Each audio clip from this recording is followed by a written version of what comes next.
hearty welcome to the 12 tribes scattered abroad and to those grafted in. This is The Israelite in America. And yes, the title is, as you see, today we're talking about Donald Trump. A bit of a deviation from my usual kinds of content, so to speak, but highly important. Real quick, if you haven't already subscribed to the channel, hit that subscribe button. You can support my work at the Cash App link below. And as always, keep the comments respectful. Now, it is, before I even get into this deeply, I just want to say, when I speak of Donald Trump and any other world leader, but we're talking about Trump this time, understand that Donald Trump is, he is not the man at the top, okay? Understand this. I have to be careful with what I say.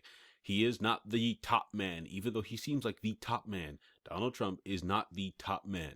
It is imperative that we understand that all this, political theater is just that, okay? Decisions have already been made.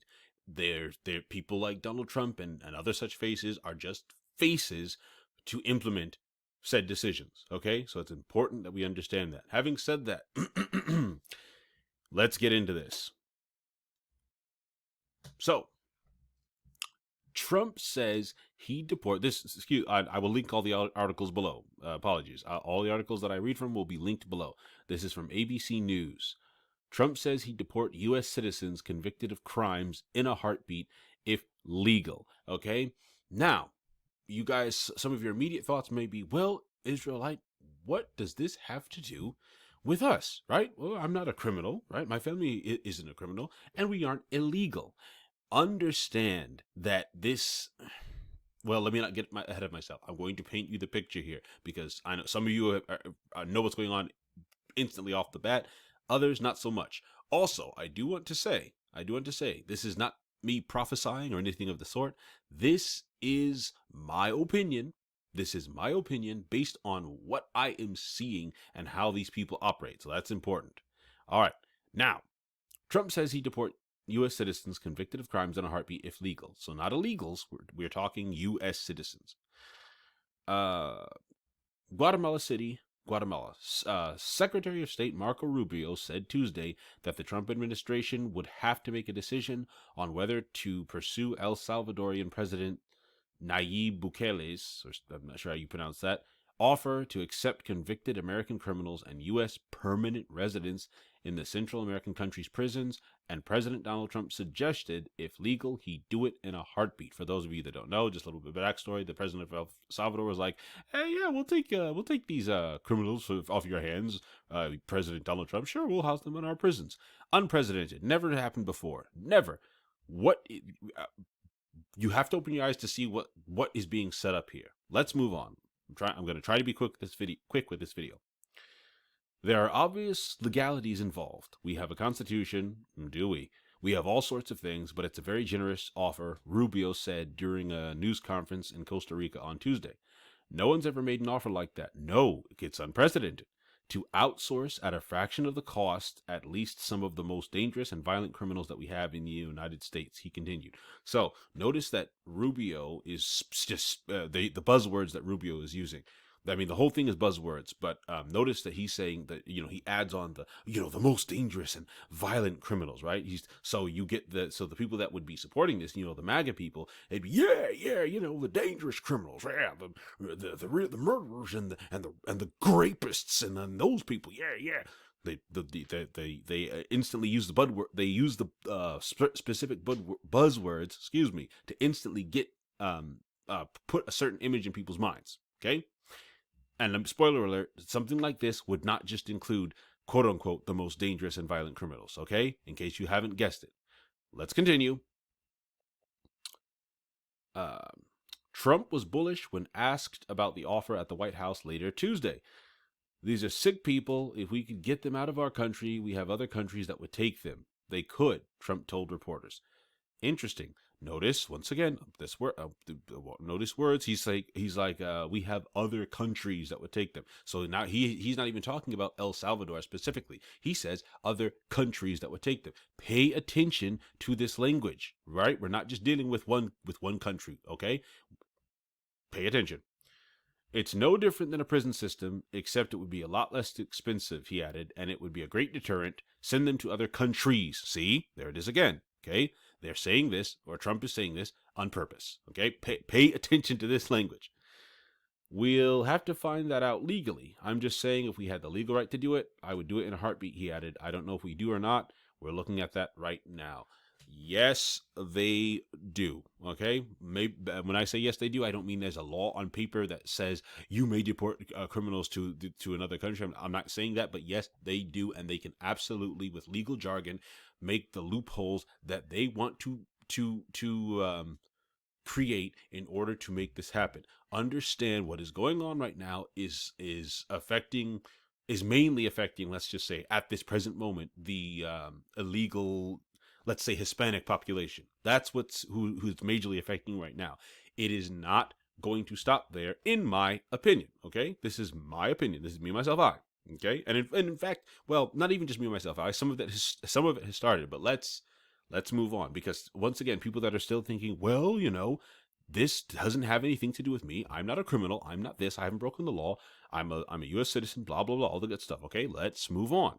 Okay, so we've already established that he will deport criminals, right? If they're looking at deporting criminals, not that he would. They're looking at doing it. This from NewYorkPost.com.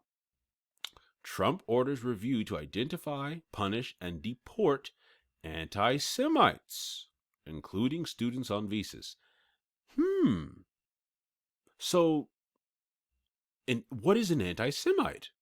Is that somebody that criticizes so-called Israel's actions?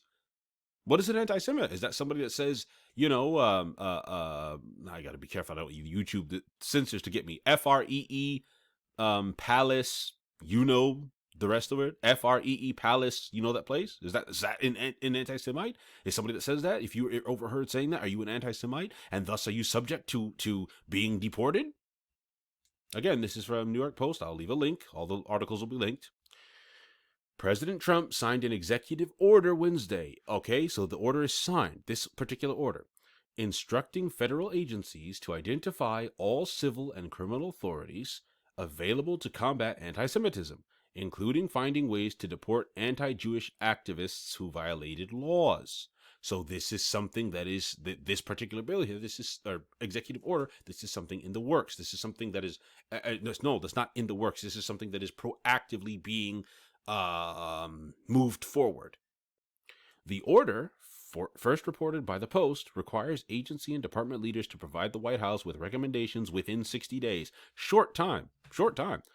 And outlines plans for the Justice Department to investigate pro-Hamas graffiti and intimidation, including on college campuses. So you spray what is pro-Hamas graffiti? What does that mean? Did you spray paint Free Palace, on a wall, and this counts? You can get deported? Jewish students have faced an unrelenting barrage of discrimination, denial of access to campus, common areas, and facilities, including libraries and classrooms, and intimidation, harassment, and physical threats and assaults, the order says. It shall be the policy of the United States to combat anti-Semitism vigorously, using all available appropriate legal tools to prosecute, remove, or otherwise hold to account the perpetrators of unlawful anti-Semitic harassment and violence. How long? Let me just, because this what my channel is about here. How long have things like this and worse been happening to us, to the Negro, the so-called Negro, the so-called Black American, Israelites? How long have all these things been happening to us, and worse, and openly? Right? They just shut down the Freedom Fund the other day. Check my other videos for that. They just arrested a black man who defended himself and his family from being assaulted by a racist white perpetrator, right? And the black man sitting in prison. Have anyone remember an order that came through, an executive order that said, listen, we need to stop anti-black hate. We need to stop anti-black racism. I'm signing an executive order that we are going to deport you if you are guilty of anti-black racism, anti-black graffiti on college campuses. We're not standing for it. Anyone remember that happening? Because I don't. I remember an Asian hate crime bill, right? I don't remember a black hate crime bill, but maybe my memory is just bad. Now, for the initiated on my channel, this is not for if you're a Gentile that doesn't know what I'm talking about, or if you're a Israelite who hasn't awakened to who they are, then this next thing might not mean very much to you. But for my initiated and for those who have been following me, something that would absolutely be considered anti-Semitic is if you Israelites are like, hey, I am an Israelite. You don't have to say so and so, you know who's are not Israelites. But by you saying, I am an Israelite, I've traced I know my lineage, I know my history, I am an ancient Israelite, would you qualify as anti-Semitic and therefore be able to be deported? Follow me here. Follow me. Because remember, the Ethiopian Jews are verifiably, I use Jews because that's what everyone understands. The Ethiopian Jews are verifiably Jews, right? Black, completely black Jews, right? But they're verifiably Jews. But if a Black American is like, hey, I know my heritage, I am a Jew, does this qualify as anti-Semitic? What did they do to Kyrie Irving? What did they do to Kanye? And I do not endorse Kanye, and I do not endorse Irving. Right? That also was theater. But what did they do to them? Anti-Semitic, they said. Okay, moving on. Let's continue, because now we're painting the picture. The picture's getting bigger here. I'm trying to move quickly. Right? So we look at it. Okay, criminals. Trump says he wants to deport U.S. citizens, right, convicted of crimes. Okay. Now, anti-Semitism, right, including graffiti, all these things. This counts as a crime, so you become a criminal. Okay. How does this directly affect us, Black people? I'll tell you. This from NPR.org. Wrongful convictions disproportionately affect Black Americans, report shows. And this is from 2022, okay? The exonerations report has some disturbing numbers on the rate of exonerations, right? Black people represent 13.6% of the population, but account for 53% of 3,200 exonerations in the registry as of August 8th. So over half of people that were exonerated, cleared of a crime that they didn't commit, were Black people. This was after time served, mind you. Okay, says this is from Elisa Chang, the host. Black people represent under 14% of the U.S. population, but they account for 53% of all the people in this country who were falsely convicted. Notice that language, not falsely accused, falsely convicted. So we're past the accusation point to the conviction. Okay? Falsely convicted of a serious crime and then freed after serving at least part of their sentence. So they convict and they serve part of their sentence. So wait a minute. What kind of criminals was it? What did Marco Rubio say? Where did he say? Here it is. Some of the most dangerous and violent criminals that we have in the United States. Right? And this report says, where is it? Where'd it go? Here it is. Convicted of a serious crime. Serious crime. So we're not talking about petty theft. Do you see? Do you see now? Do you see? Let's continue. That's according to a new report from the National Registry of Exonerations. For more details on that, we're joined now by NPR race and identity reporter Alana Weiss. Okay, we're not going to read this whole article, just little things. Okay, the Chang says, so what did this report find exactly regarding exoneration rates? The Wise answers, so the report found that Black Americans are about 7 times more likely than white people to be wrongfully convicted of 3 major crimes. So that's homicide, sexual assault, and drug offenses. Let me say that again. That's homicide, sexual assault, and drug offenses. Once again, what criminals are we looking to deport? Right? The most dangerous and violent. Do you think this fits into that? These crimes fits into that? Homicide, sexual assault, and drug offenses? You know, all the stuff they say about drugs. Do you see? Let's continue. Reasons for that range from things like deliberate police misconduct to the fact that a lot of times people have a really hard time identifying individuals who are of a different race than they are. Yeah, that's garbage. That last part is absolute garbage. Garbage. But this police misconduct, you guys remember the story of the officer that set up over 400 black men and got them, actually imprisoned because he would plant drugs and falsely accuse them and pull them over. And this is in modern times, not in the 60s. So, and he's just the one that got caught. Okay, it goes on. We're not going to stay long in this article. Chang says, right, well, I'm curious, are there some crimes that are more likely than others to see higher numbers of wrongful convictions, like when they're prosecuted? Wise responds, yeah, so actually drug crimes were far and away the most likely to have high numbers of exonerated black people. In fact, black people were 19 times more likely to be wrongfully convicted of drug crimes, okay? And is it a little bit more easy to exonerate them from drug crimes? Because nobody lost their life, right? They didn't get these exonerations with the sexual assault and the homicides. Okay, let me just go down a little bit. Again, you can read the whole article on your own time. I just wanted to read this part right here. Chang says, and I mean, can you just talk about the ripple effects from these wrongful convictions, like how they affect not just the individuals themselves, but their communities, right? What have you found? Response. Exactly. So obviously the people who were wrongfully convicted have lost huge chunks of their lives. Due to a racially biased system, their families have gone all this time with a loved one away from home, losing their earning potential of having another person working in the home. And communities, like Professor Gross had mentioned, are often harassed and traumatized by the people in power who are making the choice to chase these wrongful convictions. So really, it's impossible to say just how much damage these wrongful convictions have done on people's lives. You all remember the brother that just lost his life, what was it, a couple months ago in Missouri? That was on death row, and new evidence was out, and people were saying, no, listen, he needs a retrial, that he needs a chance to look at the court needs a chance to look at the evidence, the new evidence. Do not send this man to the chair. And the governor of Missouri was just like, no, I don't care. He's going to the chair.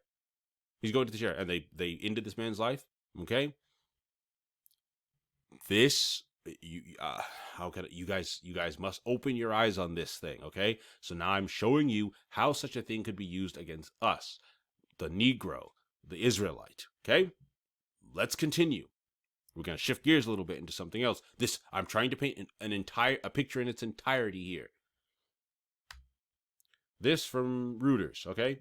So, U.S. Colombia,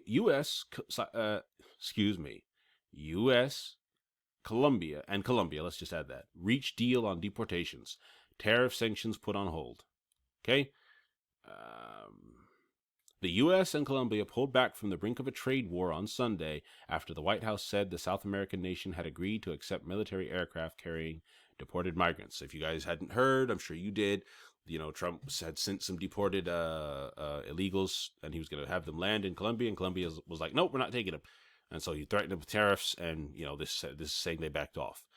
U.S. President Donald Trump had threatened tariffs and sanctions to Colombia to punish it for earlier refusing to accept military flights carrying deportees as part of his sweeping immigration crackdown. Okay. Now where is okay. Washington's draft measures, now on hold, included imposing 25% tariffs on all Colombian goods coming into the U.S., which would go up to 50% in 1 week, a travel ban and visa revocations on Colombian government officials, and emergency treasury, banking, and financial sanctions. Okay, so he was going to hit them hard. Colombia is the third largest U.S. trading partner in Latin America.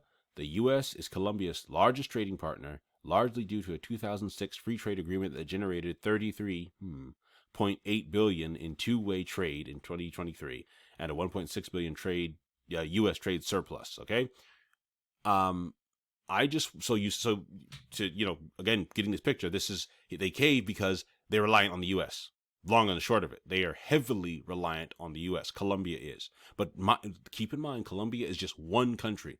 Trump said countries. This is only one thing. Mexico was refusing migrants as well. I think they might have worked that out also. I can't include everything, but I think Mexico worked that out. Them and Trump worked that out as well. But I'm using Colombia for my purposes here. Okay. Trump declared illegal immigration a national emergency, okay, and has imposed a crackdown since taking office last Monday. He directed the U.S. military to help with border security, issued a broad ban on asylum, and took steps to restrict citizenship for children born on U.S. soil. And this right here is something I want to, there's something I want to point out. The use of U.S. military aircraft to carry out deportation flights is unusual. U.S. military aircraft carried out 2 flights, each with about 80 migrants, to Guatemala on Friday. What do I want to point out with this? Understand that these deportations, right, the use of military aircraft and such, to fly the illegals out, understand that this is being footed on the American dollar. What do I mean by that?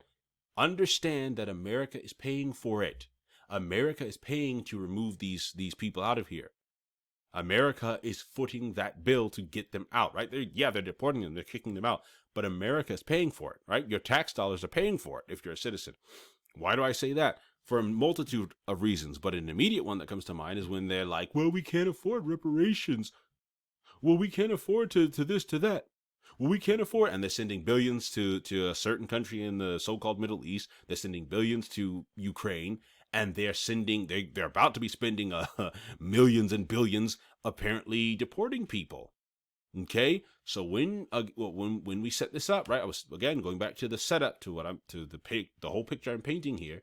Trump says he'd deport U.S. citizens convicted of crimes who makes up the most of wrongfully convictions in this country, right? See, who, and then if you're like, well, we can't, because some people say, well, I mean, Trump don't love us, but the U.S. couldn't afford to get rid of us. They couldn't afford that. They can't. Who gonna pay for that? The money's there. That's my point with this. The money's, they will find a way. They will pay, right? And should I go there yet? Let's continue on a little further. Okay, now switching gears once again, but continuing to paint this picture. This is an article from CBS News. Trump orders U.S. to prioritize refugee resettlement of South Africans of European descent. For those of you that don't know what's going on in South Africa, I think this article mentions it a little bit. Okay, if not, I'll try and fill in gaps briefly. President Trump on Friday directed government officials to prioritize the resettlement of South Africans of European descent through the U.S. refugee program, which he suspended during his first day in office. Suspended for who, you might ask? Because apparently not these Europeans. These Europeans are getting, what is it? Prioritized status of resettlement. I'll keep reading. In an executive order, again with the executive order, so just bypassing checks and balances, Mr. Trump accused the South African government of discriminating against Afrikaners, an ethnic group in South Africa made up of descendants of European colonists, okay, mostly from the Netherlands, who first arrived there in the 1600s. Again, I don't hear Mr. Trump sanctioning, I gotta be careful here. I don't see Mr. Trump sanctioning the people responsible for the, how do I put it, for the evil going on in the Congo right now. Those are quite a severe affliction that those people are going through, those black people in the Congo. I don't see Trump imposing sanctions and offering prioritized refugee status to the people in Sudan right now, right? I don't see any of that for those crimes against humanity. But these Europeans, these colonizers that came in and afflicted the black population in South Africa, they need prioritized status. And then, do you guys see? Do you see what's? Anyway, I'm going to continue. Until the 1990s, white South Africans of European descent ruled South Africa, yes they did, with an iron fist, enforcing the brutal system of apartheid against the country's black majority. For you young'uns out there, apartheid is basically South Africa's version of Jim Crow, segregation, all that. But Mr. Trump alleged in his order that white South Africans are now the targets of oppression by the country's government, citing a law that U.S. conservatives like Trump like Trump advisor and billionaire Elon Musk have said, allow racially motivated seizures of land owned by white South Africans. Musk was born in South Africa. Okay, the law, that's not what the law says. This, I'm not going to get into the law right now. If you guys want me to make a video on the South African law, comment below. Yes, please make a video on the law in South Africa. Okay. South African government has strongly denied any land confiscations or racially motivated discrimination. Okay, it hasn't been happening. Okay, what you're seeing, a lot of the stuff you see on the news that comes out of South Africa and other African countries is propaganda. Okay, it hasn't been happening like that. Again, if you want me to make a dedicated video on that, let me know. In his order, Mr. Trump instructed Secretary of State Marco Rubio. There's that name again. There's Marco Rubio again. And Homeland Security Secretary Kristi Noem to prioritize humanitarian relief, including admission and resettlement through the United States Refugee Admissions Program for Afrikaners in South Africa who are victims of unjust racial discrimination. Man, but nothing for the people in that strip of land in the so-called Middle East. Nothing for the people in Sudan. Nothing for the people in Congo. But I mean, nothing has happened to these white South Afrikaners yet. Nothing has happened to them as far as affliction on any kind of large scale. Hasn't happened. But open arms, just let them all in. America first, but white people. This from USA Today. Trump stops South Africa aid over Land Act intended to address apartheid legacy. And I'm not reading this whole article. Again, with the painting of the picture.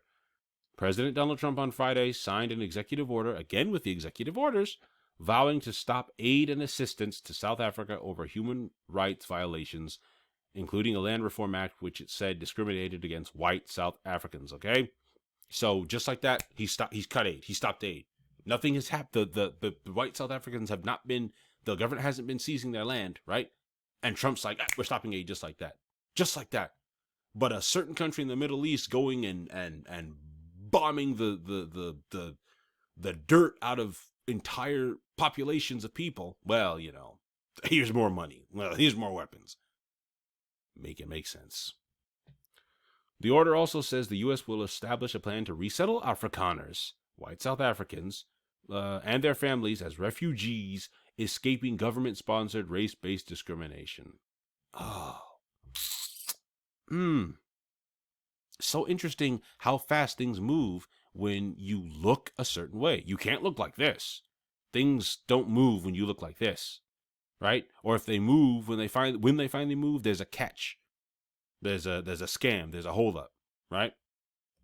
Oh my goodness. So interesting how things move. So once again, are you guys to paint this picture? Are you seeing this picture, right? And if you're, again, for people that are still saying, well, I see what you're saying, but isn't it just kind of mainly, Mexicans that are being affected? No, it's not.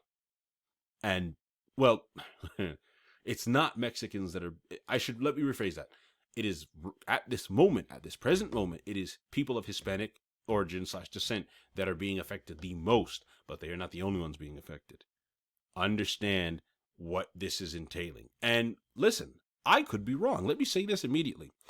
I am not prophesying. People want to say, I don't want people to be saying anything. I'm not prophesying. I'm not saying that this will be, and it will happen this way. What I'm doing is presenting you with as complete a picture as I can provide, and telling you, look, this is the path. This is a path that something like this could take. Okay? This is a path that something of this nature could take. But I could be wrong. Yahoo.com, right? This is an article from Yahoo.com. Wow. Guatemala to boost acceptance of deportation flights by 40%. Deportation flights from that the U.S. is footing the bill for. Again, the U.S. is paying for this. So when they say we don't have any money for reparations, we don't have any money for that, they're paying for this. Guatemala on Wednesday pledged to accept 40% more deportation flights from the United States of nationals and people of other nationalities. That was worded confusingly. Guatemalan President Bernardo Arevalo Guadalajara, whatever, however you pronounce it, and U.S. Secretary of State Marco Rubio. Marco Rubio's popping up a lot, isn't he? Made the announcement in a joint news conference near the Guatemalan Air Force Base in Guatemala City, where flights arrived. In 2024, the United States repatriated nearly 70,000 Guatemalans. That amounts to around 200 people a day. Okay, before I go any further, you guys, people that have followed, that have been with my channel, right, and people that watch my channel, watch my other videos that, come up in the suggestion cards and at the end screens, people that watch my other videos, you guys know where I believe the land is and where I think evidence points to the land being. I do not think that the land of Israel is where they say it is. I got to be careful because of the YouTube censors. I believe the land of Israel is on the continent. Okay, I'll say that. So when we're talking about repatriation flights, right? Trump has said, remember in the other article, Trump said countries. When we talk about repatriation flights, if Donald Trump, for instance, and again, Donald Trump is the face. Donald Trump is not necessarily the head man. Donald Trump is the face used to enact plans that have already been decided. If Donald Trump decides that, the bunch of criminals, you know what I mean, are to be deported, to be gotten rid of, and he's like, you know what? We're sending them we're not sending them to South America. You know what? We're going to send them to Africa. We're going to send them to this country in Africa. We're going to send them to South Africa. You guys, if you want our aid back, right? Just this random scenario. If South Africa, you want our aid back, okay, well, we want you to accept a certain amount of African American criminals that have broken the law. South Africa, right? I do not believe the land is in South Africa, just for clarification, but because we're on the subject, right? South Africa, Ghana. You guys, what are you doing over there? How you guys are managing your cocoa production? We don't like that. If you want our aid back, if you want us to continue the aid, because remember, they're shutting down the U.S. aid department. It's called USAID, I think, USAIDs, or US, maybe not the X, but you know what I'm talking about. They're shutting down that department. So a lot of African countries have been affected. Trump is like, you know what? If you want aid, you want this money coming back, we want you, Ghana. We want you, Benin. We want you, I don't know, Congo. We want you, Kenya, to take this amount of African Americans. We want you to take back this amount of, these are criminals. Take them back, right? Take them back. Do you see how such a thing could be managed? I'm not saying that it's going to happen like that, right? But I do believe that the scenario there, it's going to be a similar scenario, because the second Exodus is near. If you don't believe, I don't know what to tell you. The second Exodus is near. This is how it might look in part, right? Not the whole thing, but this is how it might look in part. This is an avenue for how it could begin to happen, or how people, how it could come upon people, or how the calamity, the affliction could begin upon us. Well, I shouldn't even say begin. Could ramp up against us before the final blow. Couldn't find the word there. Before the final blow, right? Because Yah is going to save the remnant. Not all Israelites are going to be saved from the destruction, but Yah is going to save those who are aware and watching and waiting, right? They try to throw us in these camps. Yah is going to deliver us. But before such and such a time, you best believe that if this administration deems it necessary, they're deporting your black self to wherever they want, citizen or non-citizen. The United States, since Donald Trump became president, is switching to C-17 military planes at a cost of $4,675 per migrant, compared with $853 for a first-class commercial plane ticket from El Paso, Texas to Guatemala City. Okay, so at 4,000, hold on, let me just show you a little bit of math here. Okay, so they repatriated 70,000 Guatemalans. Okay, so 4,675 at $4,675, right? How many times 70,000 times 70,000, right? That equals $327,250,000. $327,250,000. But we don't got the money. We don't have the money to help black people. We don't have money for reparations. We don't have money. Miss me with that. Miss me with it. And it can happen with the quickness too. When they want something to happen, when they want it to happen, it gets done. Anyway, we're almost done here. China signals willingness to repatriate, there's that word again, confirmed Chinese nationals from U.S. China said on Monday it is willing to repatriate confirmed Chinese nationals from the United States as U.S. President Donald Trump has threatened tariffs and sanctions on some countries if they do not cooperate on accepting deportees. Remember what I just said. She's like, you know what? We want you to take these people, Ghana. We want you to take these people, Kenya. We want you to take these people, South Africa, wherever. Or we are not going to, you won't get this aid money. In recent months, U.S. Immigration and Customs Enforcement has sent 5 charter flights to China with hundreds of Chinese nationals deemed to not have a legal basis to remain in the U.S. So in recent months, U.S. Immigration have sent 5 charter flights with hundreds of Chinese nationals. I wonder if those flights were $4,000 per person. Again, the U.S. is footing this bill. Taxpayers are footing this bill. The money is available somehow. Nonetheless, U.S. Department of Homeland Security officials have been frustrated by what they say is Beijing's long-standing refusal to cooperate on repatriation by declining to issue travel documents. Okay, and it goes on. I will link the article. You can read it all in your own time. Listen, again, I'm not saying that it is going to happen exactly like this, but I am absolutely saying that that something of this nature is going to happen if this administration continues on the trajectory that it has started. If the Trump administration continues with the